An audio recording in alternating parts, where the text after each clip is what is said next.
আসসালামু আলাইকুম।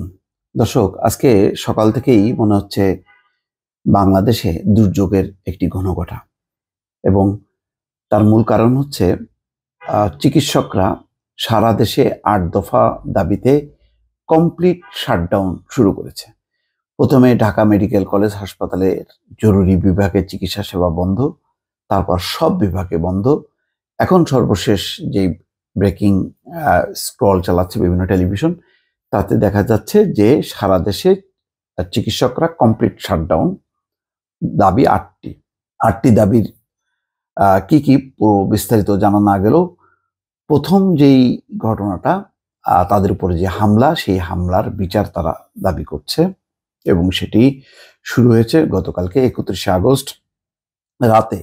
Dhaka medical college হাসপাতালে বেসরকারি বিশ্ববিদ্যালয়ের শিক্ষার্থী দীপ্তর চিকিৎসা সেবায় অবহেলায় মৃত্যু হয়েছে অভিযোগ এনে ডাক্তারদের উপর হামলা করে শিক্ষার্থীরা। এর প্রতিবাদ জানিয়ে রাত থেকে ঢাকা মেডিকেলে চিকিৎসা সেবা বন্ধ রেখেছেন চিকিৎসকরা। এতে করে ভোগান্তিতে পড়েছেন রোগীরা।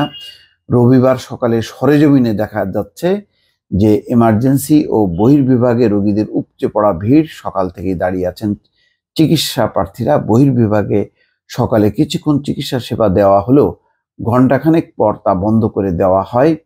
এই মুহূর্তে হাসপাতালের কনফারেন্স রুমে পরিচালকদের সঙ্গে ডাক্তারদের মিটিং চলছে।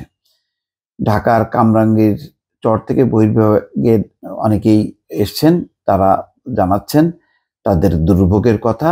এদিকে যে খবরটি এসছে প্রথম আলোতে, তাতে বলা হচ্ছে যে রোববার থেকেই নিরাপত্তাহীনতার কারণে জরুরি বিভাগের চিকিৎসা সেবা বন্ধ করে দেন তারা।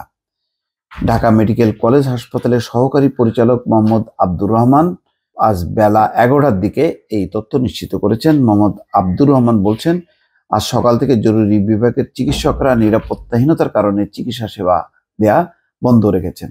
গতকাল একদল বহিরাগত এসে সমস্যার সৃষ্টি করে। তারা অস্ত্রোপচার কক্ষ থেকে চিকিৎসকদেরকে বের করে নিয়ে এসে মারপিট করেন। অর্থাৎ অপারেশন থিয়েটার থেকে চিকিৎসকদের, যেটা জানা গেছে, ৩ জন চিকিৎসককে মারধর করা হয়।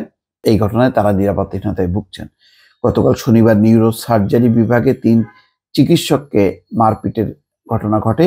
এই ঘটনায় চিকিৎসকরা দোষীদের সিসিটিভি ফুটেজ দেখে শনাক্ত করে গ্রেপ্তারের আলটিমেটাম দেন। অন্যথায় ২৪ ঘন্টা পর তারা কর্মবিরতিতে যাবেন বলে ঘোষণা দেন। সড়ক দুর্ঘটনায় গুরুতর আহত বেসরকারি বিশ্ববিদ্যালয়ের এক শিক্ষার্থীর চিকিৎসায় অবহেলায় মৃত্যুর অভিযোগে ঢাকা মেডিকেল কলেজ হাসপাতালে গতকাল হট্টগোল হয়। মৃত শিক্ষার্থীর নাম আহসানুল ইসলাম, সম্ভবত ডাকনাম দীপ্ত।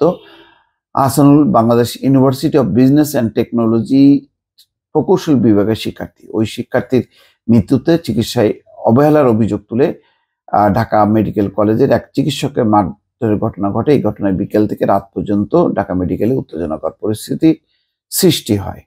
হাসপাতাল সূত্র বলছে, বিইউবিটির শিক্ষার্থী আহসানুল ইসলাম শুক্রবার রাত 10টার দিকে মোটরসাইকেলে করে তার এক বন্ধুকে বিমানবন্দরে নামিয়ে দিয়ে মিরপুরে ফেরার পথে সড়ক দুর্ঘটনায় গুরুতর জখম হন। আশেপাশের লোকজন তাকে উদ্ধার করে প্রথমে কুর্মিটোলা জেনারেল হাসপাতালে নিয়ে যান, পরে তাকে ঢাকা মেডিকেল কলেজ হাসপাতালে নেওয়া হয়।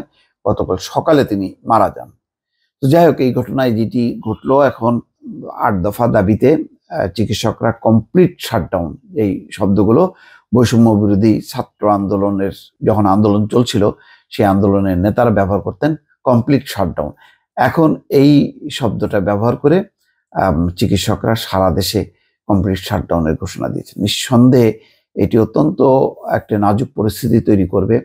ঢাকা মেডিকেলে সহ সারা দেশের মেডিকেলে শত শত রোগী জরুরি বিভাগে, অপারেশন থিয়েটারে রয়েছে।